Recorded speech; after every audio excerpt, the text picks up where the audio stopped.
There are thousands of people who have been displaced as a result of the war in Georgia. Tens of thousands, even hundreds of thousands if you believe reports. Among the unfortunate civilians caught in the crossfire in this conflict, a 12-year-old girl from outside San Francisco, Amanda Kokoyeva, was in South Ossetia for a month-and-a-half-long visit with her relatives. She was with family members in a cafe, and all of a sudden, bombs were falling outside. A 12-year-old girl. She spent the night in her uncle's basement. She was able to flee to Russia, flee to the north, catch a flight home from Moscow. With us now, Amanda Kokoyeva and her aunt Laura, live with us from our San Francisco bureau. It's great to see you. Welcome home. Thank you. I cannot even imagine sitting in a cafe and bombs start falling.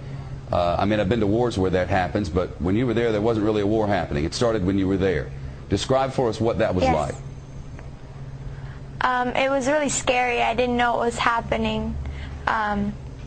We were just sitting normally, and everybody from outside started running in, and it was just so scary.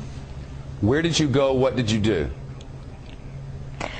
We called my uncle on the restaurant house phone because our cell phones weren't working. And so we called him, and he came to pick us up and drove us to his house. We ended up spending the night in the basement. Were there bombs falling all the while?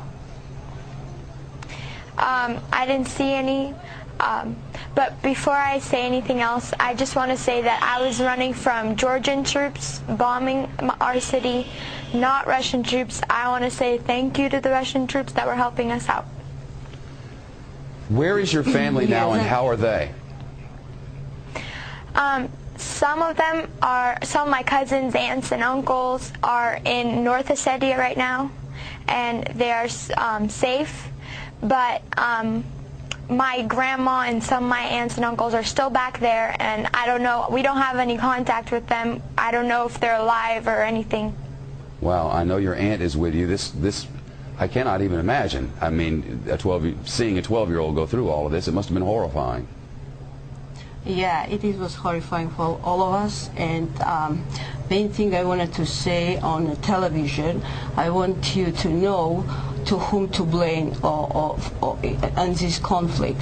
That's Mr. Saakashvili, who started this war, and Mr. Saakashvili, who is aggressor, and who in 2 days my people, Ossetian people, were killed and were under bombed, and 2,000 people were killed in 1 day, and that's what I am against. I would never cut you off. Unfortunately, a commercial break will take us there in 4 seconds, whether we like it or not. I'll bring you back after the commercial. You don't want to hear that. I'll be right back with you.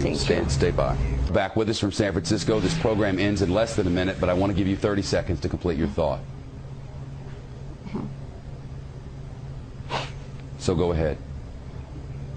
Yes, my house is burned in South Ossetia, where I lived, and we can blame only one person, and Georgian government. I'm not blaming Georgian people. I'm blaming Georgian government, and he has to resign. Well, that's certainly what the Russians want. If I had more time, you would get it, but I have but 5 seconds. Thank you both. The young girl's a hero in San Francisco, and understandably, there are gray areas in war.